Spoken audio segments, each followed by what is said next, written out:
La Pinacothèque de Paris est en fait le plus jeune des musées parisiens. Il a ouvert ses portes ici, place de la Madeleine, en 2007, donc il y a un peu plus de 5 ans aujourd'hui. En 5 ans, ce musée s'est hissé à la place des très grands, à la première place des très grands musées parisiens, en présentant généralement 2 expositions et une collection permanente. La particularité de la Pinacothèque de Paris est d'offrir une vision plutôt transversale de l'art, c'est-à-dire qu'au lieu de faire une catégorisation encyclopédique des œuvres d'art en les classant école par école ou artiste par artiste,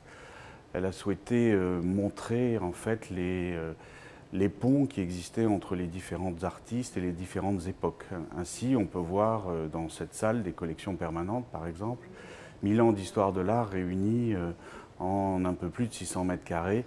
qui font une véritable leçon d'histoire de l'art dans lesquelles finalement on va voir que les artistes, dans une logique de recherche universelle, ont les mêmes préoccupations, qu'ils soient au XVIIIe, au XIXe, qu'ils soient en Flandre, en Italie ou en France, de l'an 1000 à l'époque contemporaine. Conjointement à cette collection permanente qui est présentée sous la forme d'un cabinet de collectionneurs, un cabinet d'art, 2 expositions en général sont présentées qui reprennent un peu cette même logique de transversalité en mettant l'accent sur les collectionneurs, en mettant l'accent sur les civilisations, en mettant l'accent sur les grands comparatifs entre les périodes et entre les artistes eux-mêmes, niant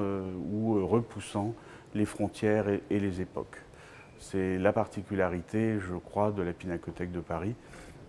qui est en ce sens unique au monde.